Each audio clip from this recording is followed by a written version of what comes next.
Welcome to morning bulletin. ఇక వార్త వివరాల్లోకి వెళ్తే మాజీ మంత్రి కారుమూరు నాగేశ్వరరావు అసెంబ్లీలో పవన్ కళ్యాణ్ నాగబాబుపై తీవ్ర వ్యాఖ్యలు చేశారు.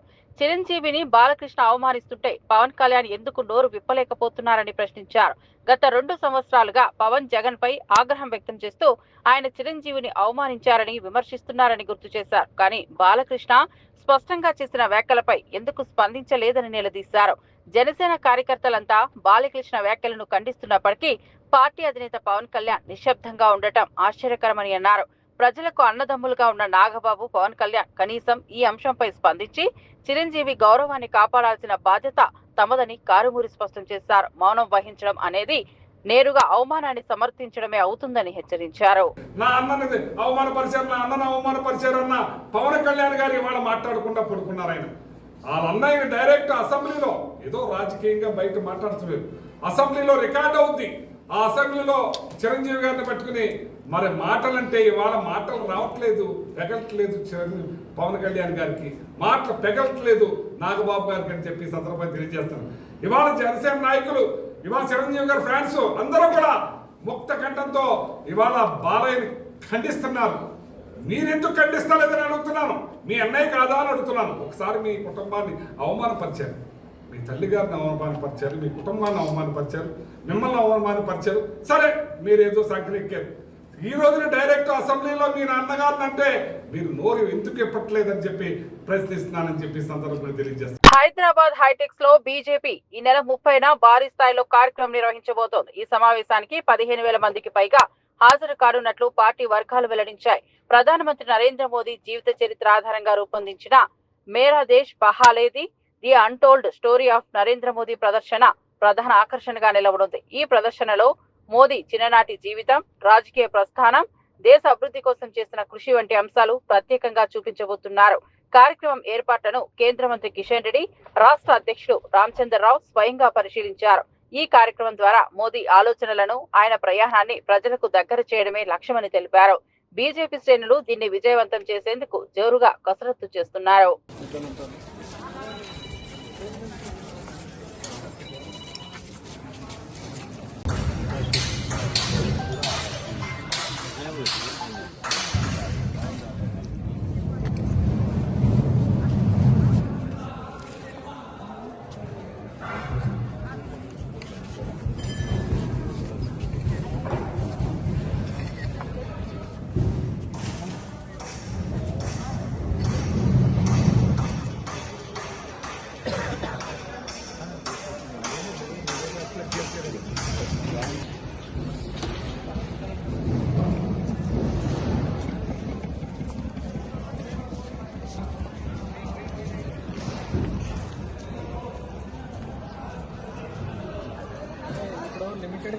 ముఖ్యమంత్రి రేవంత్ రెడ్డి హైదరాబాద్ లో భారత్ ఫ్యూచర్ సిటీ ప్రారంభోత్సవంలో మాట్లాడుతూ మనసులో ఎలాంటి కల్మషం లేకుండా భవిష్యత్ తరాల కోసం ఈ ప్రాజెక్టును ఆరంభించామన్నారు.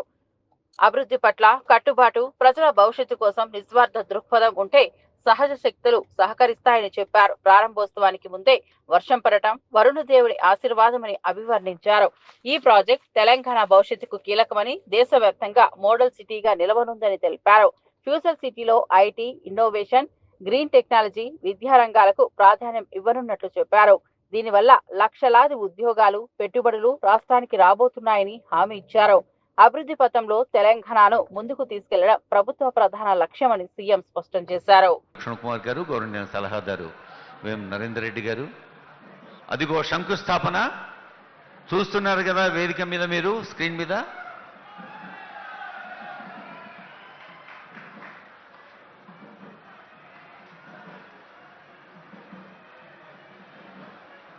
శంకుస్థాపన మహోత్సవాన్ని వారి సువర్ణ హస్తాలతో చేసిన ముఖ్యమంత్రి గారికి మీ అభినందనలు అందించండి, గట్టిగా చప్పట్లు కొట్టి.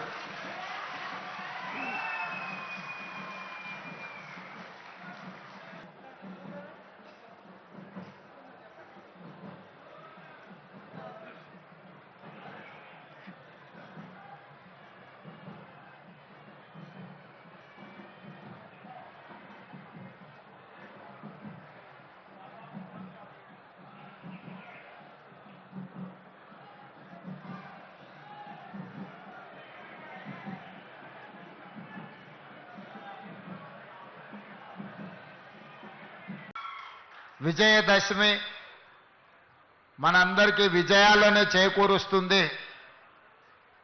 ఇవాళ వాతావరణ శాఖ 4-5 రోజుల నుంచి హెచ్చరిస్తున్నది. విపరీతమైన వర్షాలు, ఎవరు బయటికి వెళ్ళకండి, ఈ వర్షాలు మొత్తం వ్యవస్థలను అన్నిటిని కూడా దిగ్బంధం చేస్తాయని. కానీ ఒక మంచి సంకల్పంతో, ఒక మంచి ఆలోచనతోటి ఈనాడు ఈ అభివృద్ధి కార్యక్రమాల ప్రారంభోత్సవం పెట్టుకుంటే వాతావరణం ఎంత అనుకూలంగా, ఎంత గొప్పగా సహకరించిందో నాకు తెలిసి ఈరోజు ఉదయం కూడా వర్షం పడ్డట్టుంది. ఇక్కడ మీరందరూ ఇండ్లలో నుంచి బయలుదేరే ముందు వర్షం వస్తుంది, కార్యక్రమం ఏ విధంగా కొనసాగుతుందో అని మీరందరూ ఆందోళన చెంది ఉంటారని నేను అనుకుంటున్నా. కానీ మనమందరం మనసులో ఎలాంటి కల్మషం లేకుండా భవిష్యత్ తరాల కోసం ఈనాడు ఒక భారత్ ఫ్యూచర్ సిటీని ఈ ప్రాంతంలో ప్రారంభించుకోవాలని అనుకుంటే వరుణ దేవుడు కూడా ఈరోజు మనకు సహకరించి ఈ కార్యక్రమాలను ముందుకు తీసుకెళ్ళడానికి ఈరోజు మనకు అవకాశం దొరికింది. చాలామంది కుట్రలు కుతంత్రాలు చేస్తున్నారు, నోటికొచ్చింది మాట్లాడుతున్నారు. చెయ్యకూడని రాద్ధాంతం చేయడమే కాదు, ఎన్నో రకాల ఆరోపణలు చేస్తున్నారు. ఇక్కడ రేవంత్ రెడ్డి గారికి ఓ భూములు ఉన్నాయి, ఆయన కోసం నగరం కట్టుకుంటుండని. మీ అందరికీ తెలుసు, ఒకవేళ భూమి ఉంటే తెలియంది కాదు, ఇదేమి రహస్యంగా ఆశ పెట్టుకునే వజ్రాలు కావు, ఎక్కడో లాకర్లో పెట్టుకొని భూమి ఉంటే భూమి మీదనే ఉంటుంది. భూమి Telangana state public service commission group 2 తుది ఫలితాలను విడుదల చేసింది. కమిషన్ చైర్మన్ బుర్రా వెంకటేశం స్వయంగా ఫలితాలను ప్రకటించారు. మొత్తం 783 పోస్టులకు గాను 782 పోస్టుల ఫలితాలు మాత్రమే విడుదల చేశారు. ఒక పోస్టుపై కోర్టులో కేసు పెండింగ్ లో ఉండటంతో దాన్ని హోల్డ్ లో ఉంచినట్లు తెలిపారు. ఈ నోటిఫికేషన్ 2022లో విడుదలై దాదాపు 2 సంవత్సరాల తర్వాత ఫలితాలు వెలువడటం విశేషం. ఎంపికైన అభ్యర్థులకు దసరా పండుగకు ముందే నియామక పత్రాలు అందజేయడానికి కమిషన్ ప్రయత్నాలు చేస్తున్నట్లు చైర్మన్ వివరించారు. పారదర్శకంగా పరీక్షలు నిర్వహించామనే నమ్మకాన్ని అభ్యర్థులకు కల్పిస్తూ ఎలాంటి అనుమానాలకు తావు ఇవ్వలేదని స్పష్టం చేశారు. ఈ ఫలితాలలో వేలాది మంది అభ్యర్థుల కలలు నిజమయ్యాయి. మనం నోటిఫికేషన్ ఇవ్వడం జరిగింది. దాంట్లో 15th and 16th December 2024లో exam అయితే 11th March 2025కి రిజల్ట్ ఇవ్వడం జరిగింది. జిఆర్ఎల్ మనం ప్రకటించాము. ఫాస్టెస్ట్గా మనం జిఆర్ఎల్ ప్రకటించాం. తర్వాత దీన్ని మొత్తంగా 5,51,850 మంది దీనికి అప్లై చేస్తే 2,36,649 మంది క్వాలిఫైడ్ వాళ్ళు జిఆర్ఎల్లో ఉన్నారు. సో దీనిలో మొత్తంగా ఇప్పుడు ఇది సర్టిఫికేట్ వెరిఫికేషన్స్ ఇవన్నీ అయిపోయిన తర్వాత 782 పీపుల్ని మనం ఈరోజు తుది ఫలితాల్లో వాళ్ళు పోస్టులకు ఎంపికైనట్టుగా ప్రకటించడం అయింది.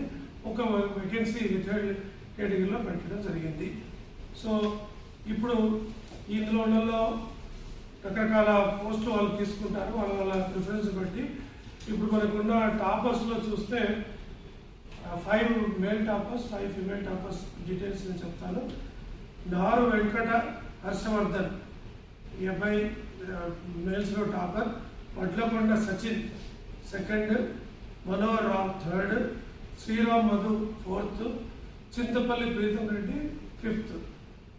ముందున్న నారు వెంకట హర్షవర్ధన్ ఏఎస్ఓ జేడి తీసుకున్నారు, మిగతా వాళ్ళందరూ కూడా సబ్ రిజిస్ట్రార్ తీసుకున్నారు. తర్వాత ఫిమేల్లో లక్కిరెడ్డి వినీషా రెడ్డి ఫిమేల్ టాపర్. తర్వాత మైకాడి సుస్మిత, ఉప్పు శ్రీవేణి, వీరం రెడ్డి శ్రీలత, గొట్టి ముక్కల స్నేహ, వీళ్ళు టాప్ 5లో ఉన్నారు. అందులో 4th ఉమెన్లో 4th టాపర్ అయిన వీరం రెడ్డి శ్రీలత మున్సిపల్ కమిషనర్. మిగతా 4 నాయబ్ తహసీల్దార్ పోస్టు ఎంపిక చేసుకున్నారు. కాబట్టి దానికి వాళ్ళని రికమెండ్ చేయడం జరిగింది. సో ఓవరాల్గా అతి తక్కువ కాలంలోనే మనం ఎగ్జామ్ కండక్ట్ చేసిన తేదీ నుండి ఈ రిజల్ట్స్ వితిన్ 1 year లోపలనే మనం ఇవ్వడం అయింది. 15th, 16th December 2024లో పెడితే మనం సెప్టెంబర్లోనే, అంటే 10 months టైంలోనే మనం ఈ రిజల్ట్ ప్రకటించడం అయింది. అందులో కొంత గ్రూప్ 1తో లింకేజ్ ఉండడం వల్ల కొద్దిగా లేకుంటే ఇంకా ముందు అయిపోయింది. So we congratulate all the winners in the show. Thank you. అసెంబ్లీలో చంద్రబాబు ప్రసంగం పూర్తిగా అబద్ధాలతో నిండిపోయిందని మాజీ మంత్రి గుడివాడ అమర్నాథ్ విమర్శించారు. సూపర్ 6 హామీల్లో చాలా వరకు అమలు జరగలేదని ప్రజలు చెబుతున్నారు. అరకొర హామీలు అమలు చేసి సక్సెస్ మీటింగులు పెట్టడం ప్రజల కళ్ళల్లో పొగరేపడం మాత్రమేనని అన్నారు. చంద్రబాబు ప్రసంగాన్ని ఫ్లాప్ సినిమాకి 100 డేస్ ఫంక్షన్ తో పోల్చుతూ ఎద్దేవా చేశారు. లోకేష్, చంద్రబాబు ఇద్దరు ప్రచారంతోనే బతికేస్తున్నారు. ప్రజలకు ఇచ్చిన వాగ్దానాలు నెరవేర్చడంలో పూర్తిగా విఫలమయ్యారని ఆరోపించారు. నువ్వు అధికారంలోకి వచ్చినటువంటి నాటి నుండి అమలు చేసేటువంటి దానికి ప్రయత్నం చేయాలి తప్ప ఏదో మనం హామీ ఇచ్చాం కాబట్టి మొక్కుబడిగా ఏదో ఒకసారో లేదా 3 సిలిండర్ల పేరు చెప్పి 1 సిలిండరో లేకపోతే అన్నదాత సుఖీబాబా పేరిట 20,000 చెప్పి ఒక 5,000 రూపాయలు లేకపోతే 50 సంవత్సరాలకే పెన్షన్ ఇస్తామని చెప్పి 60 సంవత్సరాలకు ఉన్నటువంటి 66 లక్షల మంది పెన్షన్దారులు ఉంటే ఒక 5 లక్షల మందిలో 6 లక్షల మందిలో తగ్గించి వారికి డబ్బులు ఇవ్వడం, 85 నుంచి 90 లక్షల మంది విద్యార్థులు ఈరోజు రాష్ట్రంలో ఉంటే ఆ తల్లికి వందనం కింద ఒక 40 లక్షలకో 50 లక్షల మందికో ఇచ్చి అందులో కూడా 15,000 అని చెప్పి 13,000 ఇచ్చి కొంతమందికి 8,000 ఇచ్చి ఒక సంవత్సరం పూర్తిగా ఇవ్వడం మానేసి ముఖ్యంగా చదువుకున్నటువంటి యువత ఉద్యోగావకాశాలు లేక ఇబ్బందులు పడుతున్నటువంటి యువత ఎవరైతే ఉన్నారో వారందరికీ నిరుద్యోగ భృతి ఇస్తాను, నెలకి 3,000 రూపాయలు అందిస్తాను, సంవత్సరానికి 5 లక్షలు 4 లక్షల మందికి చెప్పిన 5 సంవత్సరాలు 20 లక్షల మందికి ఉద్యోగాలు ఇస్తాను, లేకపోతే వారికి నిరుద్యోగ వృత్తి ఇస్తానని చెప్పి వారికి ఎగనామా పెట్టేసి 18 సంవత్సరాలు నిన్నటువంటి మహిళలకి ప్రతి నెల 1,500 రూపాయలు ఇస్తానని చెప్పినటువంటి ఈ పెద్ద మనిషి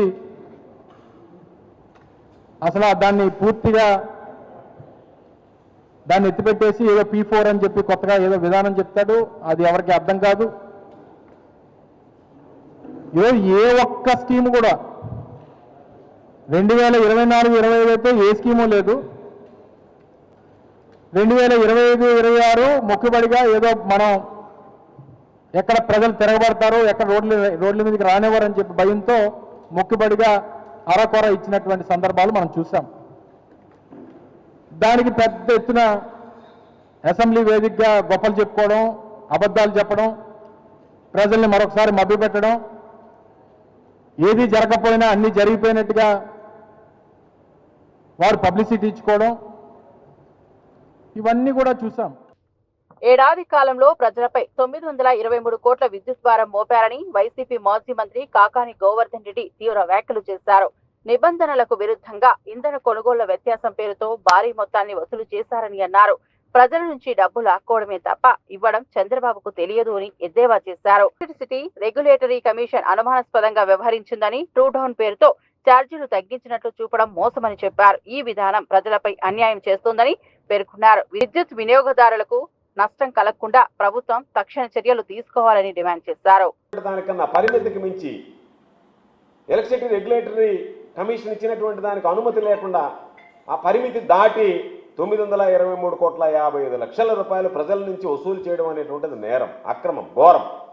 అటువంటిది మీరు చేసినటువంటి తప్పును సరిదిద్దుకోండి అని చెప్పి మీరు ప్రజల నుంచి వసూలు చేయాల్సిన దానికన్నా అధిక మొత్తంలో దారుణంగా అన్యాయంగా మీరు వసూలు చేశారు కాబట్టి ఇది సమ్మతం కాదు అని చెప్పి ప్రజలను మోసం చేసి మభ్యపెట్టి మీరు వసూలు చేసినటువంటి మొత్తాన్ని వెనక్కి ఇచ్చేయండి అని చెప్పి మీకు అక్షంతలేస్తే ఎలక్ట్రిసిటీ రెగ్యులేటరీ కమిషన్ దాన్ని ఏదో పాపం ట్రూ డౌన్ అనేటువంటిది సిగ్గుపడాల్సినటువంటి విషయం. అంటే ప్రజల దగ్గర నుంచి విద్యుత్ ఛార్జీలు పెంచను అని చెప్పినటువంటి చంద్రబాబు విద్యుత్ ఛార్జీలు పెంచడమే ఒక సిగ్గుమాలినటువంటి చర్య అయితే దానిలో ఎలక్ట్రిసిటీ రెగ్యులేటరీ కమిషన్ మించి కూడా డిస్కంలో ప్రతిపాదిస్తే వాటికి సంబంధించి వాళ్ళు అభ్యంతరం తెలిపితే దాన్ని మించి నువ్వు వసూలు చేస్తే నీ వసూళ్లను తప్పుపడితే ప్రజల నుంచి నువ్వు అక్రమంగా వసూలు చేసావు కాబట్టి ఆ అక్రమంగా వసూలు చేసినటువంటి మొత్తాన్ని వెనక్కి ఇవ్వండి అంటే దానిని ప్రజలకు క్షమాపణలు చెప్పి ఈ ప్రభుత్వం మాట తప్పింది, మాట తప్పడమే కాకుండా విద్యుత్ ఛార్జీలు పెంచడమే కాకుండా మరలా ఈరోజు పెంచడంలో కూడా ఎక్కడ కూడా నియమ నిబంధనలను పాటించకుండా పెంచాం, తప్పు చేశాం, క్షమించండి అని చంపలేసుకోవాల్సినటువంటి చంద్రబాబు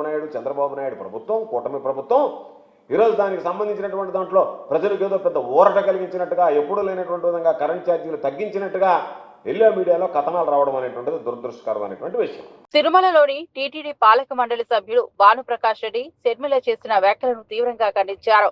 ఇటీవల షర్మిల మాట్లాడుతూ దళిత వాడల్లో 5,000 దేవాలయాలు అవసరం లేదని చేసిన వ్యాఖ్యలు హిందూ సమాజాన్ని కించపరిచేలా ఉన్నాయని అన్నారు. ముఖ్యమంత్రి చంద్రబాబు ప్రతిపాదించిన దళిత ప్రాంతాల్లో 5,000 దేవాలయాల నిర్మాణం హిందూ ధర్మాన్ని బలపరిచే లక్ష్యంతోనని తెలిపారు.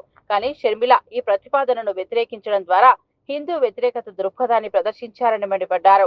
హిందూ ధర్మాన్ని నాశనం చేయాలని షర్మిల చూస్తున్నారని ఆరోపించారు. కాంగ్రెస్ పార్టీ తరపున ఇలాంటి వ్యాఖ్యలు రావడం దురదృష్టకరమని పేర్కొన్నారు. హిందూ సమాజ భావోద్వేగాలను దెబ్బతీసే మాటలు ఎట్టి పరిస్థితుల్లోనూ సహించబోమని హెచ్చరించారు. రాష్ట్ర వ్యాప్తంగా దళితవాడలో 5,000 దేవాలయాలు నిర్మించాలని చెప్పి ఒక మంచి ప్రతిపాదనని ముఖ్యమంత్రి శ్రీ నారా చంద్రబాబు నాయుడు గారు తీసుకురావడం జరిగింది.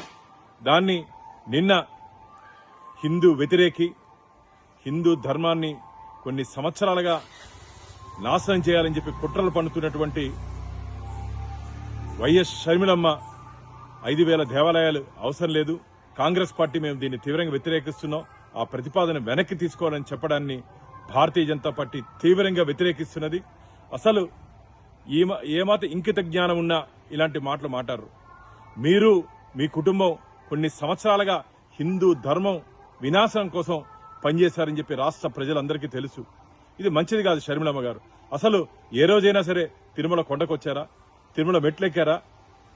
తిరుమల గురించి తెలియనప్పుడు ఏ విధంగా టీటీడీ నిధులతో ఆలయాలు నిర్మించకూడదని చెప్తారు? మీకు హిందూ మతం మీద విశ్వాసం, నమ్మకం లేకపోతే జెరూసలేంకి వెళ్ళండి. ఇక్కడ ఉండే అర్హత మీరు కోల్పోయారు. వెంటనే గోవింద భక్తులకి, హిందువులకి క్షమాపణ చెప్పాలని చెప్పి భారతీయ జనతా పార్టీ డిమాండ్ చేస్తూ, అలాగే చంద్రబాబు నాయుడు గారు ఆర్ఎస్ఎస్ భావజాలాలంట. అవును, దేశం కోసం, ధర్మం కోసం పనిచేస్తున్నటువంటి సంస్థ రాష్ట్రీయ స్వయం సేవక్. మీరు రాష్ట్రీయ స్వయం సేవకుని విమర్శించే స్థాయికి ఎదిగారా? మీరు కాలి గోటికి కూడా సరిపోరు. వెంటనే మీ మాటలు వెనక్కి తీసుకొని హిందువులకు క్షమాపణ చెప్పాలి. లేకపోతే హిందువుల దగ్గర రాబో రోజుల్లో మీరు తన్నులు తినే రోజుల దగ్గరలోనే ఉందని చెప్పి మేము భావిస్తున్నాం. విజయవాడ కనకదుర్గమ్మ ఆలయంలో దసరా ఉత్సవాలు ఘనంగా కొనసాగుతున్నాయి. ఈ సందర్భంలో చేనేత, జౌళి శాఖ మంత్రి సవిత అమ్మవారికి పట్టు వస్త్రాలను సమర్పించారు. కమిషనర్ రేఖారాణితో కలిసి ఆలయానికి విచ్చేసిన ఆమెకు అధికారులు మర్యాదపూర్వక స్వాగతం పలికారు. ఆలయంలో ప్రత్యేక పూజలు నిర్వహించిన మంత్రి అమ్మవారి అనుగ్రహం రాష్ట్ర ప్రజలందరికీ ఉండాలని ప్రార్థించారు. అర్చకులు వేద మంత్రాల నడుమ తీర్థ ప్రసాదాలను అందజేశారు. పట్టు వస్త్రాలను సమర్పించడం ఒక సంప్రదాయంగా కొనసాగుతోందని, ఇది రాష్ట్ర అభివృద్ధికి, ప్రజల సంక్షేమానికి దోహదం చేస్తుందని మంత్రి అన్నారు. ఆలయ పరిసరాలు భక్తులతో కిక్కిరిసి ఉత్సవ వాతావరణం అలరించింది. ఈ సందర్భంలో భక్తులు జై దుర్గమ్మ నినాదాలతో ఆలయ ప్రాంగణాన్ని మార్మోగించారు.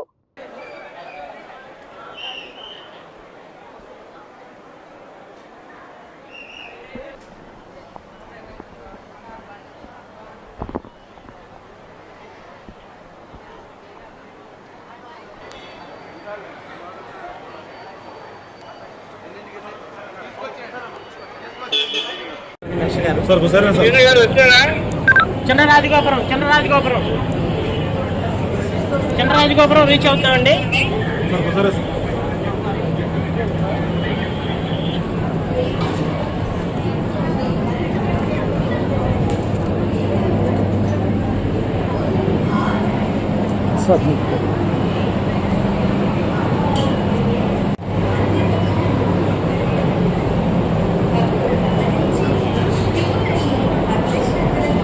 బాబు వెనకండి సార్, వెనకండి.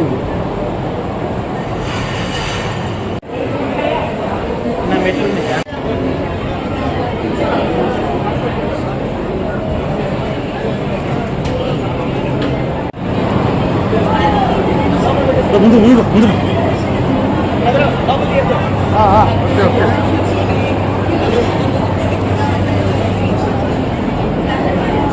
అంబేద్కర్ కోనసీమ జిల్లా రామచంద్రాపురంలో ఎమ్మెల్యే బాలకృష్ణ ప్రవర్తనపై కాపు సంఘం నాయకులు మండిపడ్డారు. అసెంబ్లీలో చిరంజీవిని ఏకవచనంలో సంబోధించడం కాపు సమాజ మనోభావాలను తీవ్రంగా దెబ్బతీసిందని ఆవేదన వ్యక్తం చేశారు. చిరంజీవి కేవలం సినీ నటుడు మాత్రమే కాదు, కోట్లాది అభిమానుల ఆరాధ్యుడు, కాపు సమాజానికి గౌరవప్రదమైన ప్రతినిధి అని గుర్తు చేశారు. ఆయనను అసభ్యంగా సంబోధించడం అంగీకార యోగ్యం కాదని పేర్కొన్నారు. ఈ వ్యవహారంలో బాలకృష్ణ వెంటనే బేషరతుగా క్షమాపణ చెప్పాలని డిమాండ్ చేశారు. లేని పక్షంలో కాపు సంఘం ఉద్యమాన్ని తీవ్రతరం చేస్తామని హెచ్చరించారు. ఇప్పటికే సంఘ సభ్యులు పెద్ద ఎత్తున నిరసనలు చేపట్టేందుకు సిద్ధమవుతున్నారని వెల్లడించారు. బాలకృష్ణ వ్యాఖ్యలు వెనక్కు తీసుకోకపోతే పరిస్థితులు ఉద్రిక్తం కావచ్చని హెచ్చరించారు. ఆయన మా మనోభావాలందరినీ దెబ్బతీసాడండి. మేము ఆయన చాలా ఆలోచిస్తామండి. మేమే కాదు, మొత్తం రాష్ట్రం మొత్తంలో 2 రాష్ట్రాలు కూడా ఆలోచిస్తాయని ఇవాళ మోడీ గారే అభినందిస్తున్నారు. ఆయన అటువంటి వ్యక్తిని బట్టి నేను అనుచిత వ్యాఖ్యలు చేసి అక్కడ ఏమీ అవ్వలేదు, చాలా గౌరవించారు ఆయన.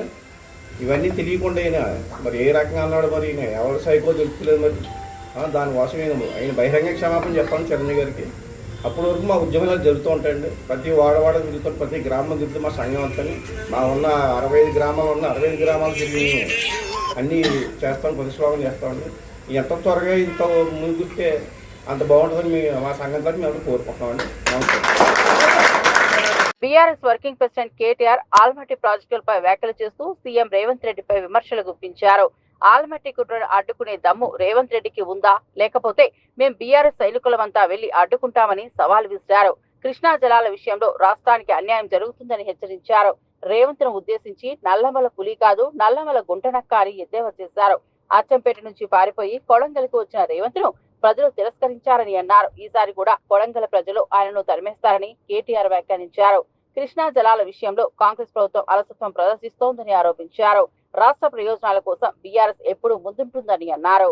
కేసీఆర్ గారు మాత్రమే, అందుకే కేసీఆర్ దండుగా మేము ఇవాళ అచ్చంపేట గడ్డ మీద నుంచి అడుగుతా ఉన్నాం ముఖ్యమంత్రి రేవంత్ రెడ్డిని, కాంగ్రెస్ ప్రభుత్వాన్ని, నీకు దమ్ముందా ఆల్మట్టిని ఆపేది, లేదా ఈ గులాబీ దండు బయలుదేరి అక్కడ పోయి అడ్డుకోవాలా చెప్పమని చెప్పి నేను అడుగుతా ఉన్నా.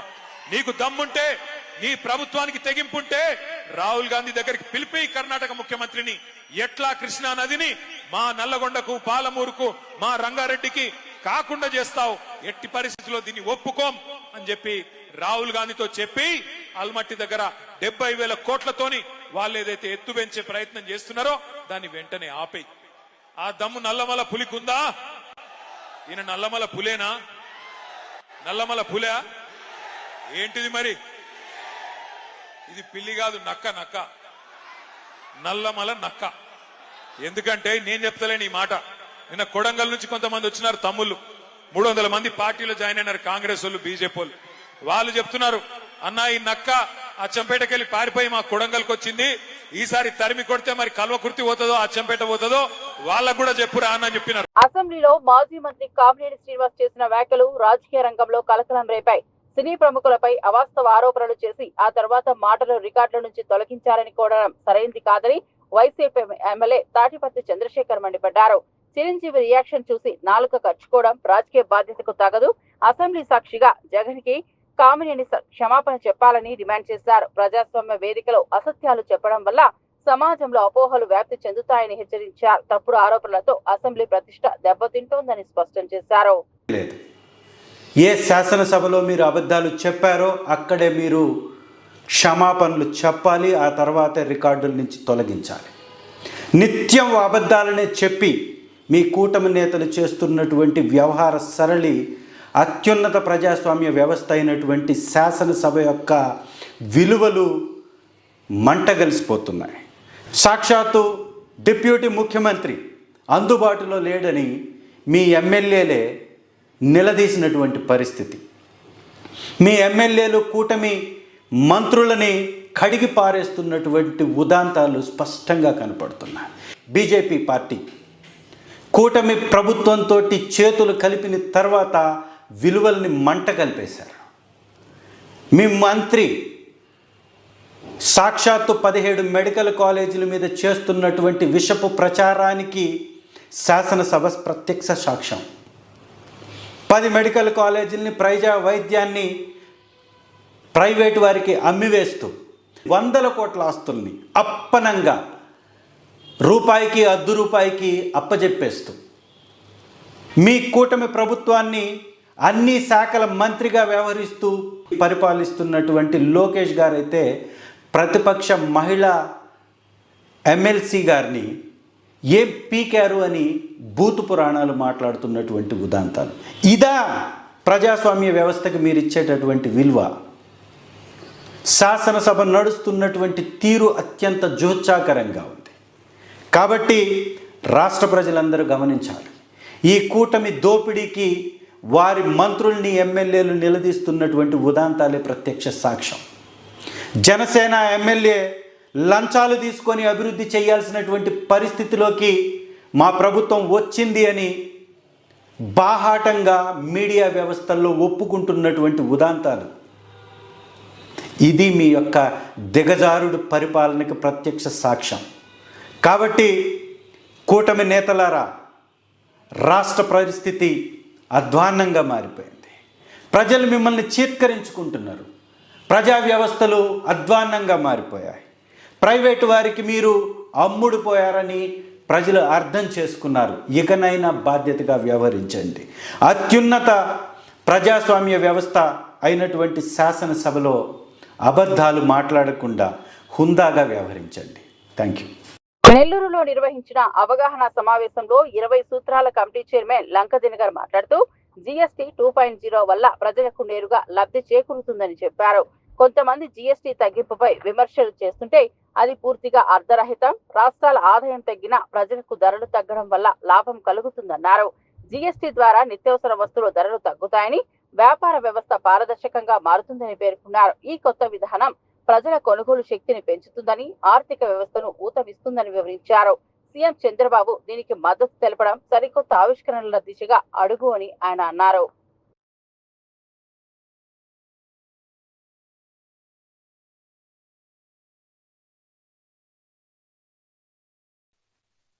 శాసనసభలో కేంద్ర ప్రభుత్వం ప్రవేశపెట్టినటువంటి ఈ సంస్కరణని వాటికి ధన్యవాదాలు తెలియజేస్తూ ప్రధానమంత్రి నరేంద్ర మోడీ గారికి, అలాగే ఆర్థిక మంత్రి నిర్మలా సీతారామన్ గారికి ఒక తీర్మానాన్ని శాసనసభలో ప్రవేశపెట్టినటువంటి మొట్టమొదటి ముఖ్యమంత్రి చంద్రబాబు నాయుడు గారు. కొన్ని రాష్ట్రాల్లో ఉన్నటువంటి ముఖ్యమంత్రులు మా ఆదాయం తగ్గింది, మీ ఆదాయం తగ్గింది అంటే ప్రజలకి మేలు జరుగుతుంది, మరి మీకు ఆదాయం తగ్గితే కేంద్ర ప్రభుత్వం దోచుకుంది అనేటటువంటి వ్యాఖ్యలు చేయగలిగారు. అంటే అసంబద్ధమైనటువంటి అసహేతుకమైనటువంటి వాదనలు తెచ్చి ప్రజల్ని గందరగోళం పంచి ఏదైతే మేలు జరుగుతుందో మేలు చేసినటువంటి వ్యక్తుల్ని మర్చిపోయే విధంగా డైవర్ట్ చేయాలనేటువంటి ప్రణాళిక. అందులో భాగంగానే గౌరవ ముఖ్యమంత్రి చంద్రబాబు నాయుడు గారు ఇటువంటి తక్కువ టమాల గజకరణ గోకరణ విద్యలు ఏదైతే ఉన్నా వాటిని రిమూవ్ చేయడానికే ఈ కార్యక్రమాన్ని తీసుకున్నారు. టీఎస్ఎస్ఎఫ్ నాయకుడు RS Praveen Kumar social media కార్యకర్తలపై జరుగుతున్న చర్యలను విమర్శించారు. సీఎం రేవంత్ రెడ్డిని సోషల్ మీడియాలో ప్రశ్నిస్తే కార్యకర్తలపై రౌడీ షీట్లు తెరుస్తున్నారు, జైల్లో వేస్తున్నారు, వాళ్ల ఫోటోలను జైళ్లలో పెట్టేస్తున్నారని ఆరోపించారు. ఇది ప్రజాస్వామ్యానికి విరుద్ధమని వ్యాఖ్యానించారు. తెలంగాణను మోసం చేసిన కాంగ్రెస్, బీజేపీ నేతల ఫోటోలను జైల్లో పెట్టాలని డిమాండ్ చేశారు. ప్రభుత్వం వైఫల్యాలను కప్పిపుచ్చుకోవడానికే ఈ చర్యలు జరుగుతున్నాయని అన్నారు. ప్రజల హక్కులను కాపాడేందుకు యువత భయపడకుండా పోరాడాలని పిలుపునిచ్చారు. మాట స్వేచ్ఛను అణగదొక్కడానికి ప్రయత్నిస్తే సమాజం దానిని ఎప్పటికీ అంగీకరించదని హెచ్చరించారు. సోషల్ మీడియా ధ్వని ఆగదని ఆయన స్పష్టం చేశారు. మన మీద రౌడీ షీట్లు పెడతాడంట రేవంత్ రెడ్డి, మన బొమ్మలు పోలీస్ స్టేషన్లలో పెడతాడంట రేవంత్ రెడ్డి. మనం నిద్రపోతున్నప్పుడే మన ఇండ్ల నుంచి మనం ఎత్తుకపోయి జైల్లో పడేస్తాడంట. నిజంగా స్టేషన్లలో రౌడీ షీట్లలో ఉండాల్సిన వ్యక్తి పేరు ఏది? గట్టిగా చెప్పండి. తెలంగాణ ప్రజల పక్షాన ఉండి పోరాడుతున్న బీఆర్ఎస్ కార్యకర్తలు కాదు, ఈ రోజు తెలంగాణను నిలువున దోచుకుంటున్న ఈ కాంగ్రెస్ నాయకులు, ఈ బీజేపీ నాయకుల బొమ్మలు పోలీస్ స్టేషన్లలో ఉండాలి. అవునా కాదా మిత్రులారా? మొన్నటి వరకు నేను ఇంతకుముందు రామన్నతో నిజామాబాద్ జిల్లా నందిపేట మండలం పాతూరులోని దుర్గాదేవి మహాలక్ష్మి అవతారం సందర్భంగా ప్రత్యేక వేడుకలు జరిగాయి. ఈ సందర్భంలో 1,10,00,000 రూపాయలతో అమ్మవారిని అలంకరించడం విశేషం. బంగారు, వెండి ఆభరణాలతో పట్టు వస్త్రాలతో చేసిన ఈ మహాలంకరణ భక్తులను ఆకట్టుకుంది. దుర్గామాతను మహాలక్ష్మి రూపంలో అలంకరించడం ప్రాంతీయంగా మొదటిసారి జరగడంతో భక్తులు భారీ సంఖ్యలో తరలివచ్చారు. ఆలయ ప్రాంగణం నిండా భక్తుల హర్షధ్వానాలు, మంత్రోచ్చరణలతో మారుమోగింది. ప్రత్యేక పూజలు, హోమాలు, వేద పండితుల ఆశీర్వచనాలు నిర్వహించారు. ప్రాంతీయ దాతలు, గ్రామస్తులు ఈ అలంకరణకు ఆర్థిక సహకారం అందించారు. అమ్మవారిని దర్శించుకోవడానికి భక్తులు బారులు తీరగా స్థానిక అధికారులు కూడా ఏర్పాట్లను పర్యవేక్షించారు. ఈ వేడుకతో పాతూరు ప్రాంతం ఆధ్యాత్మిక వాతావరణంలో మునిగిపోయింది.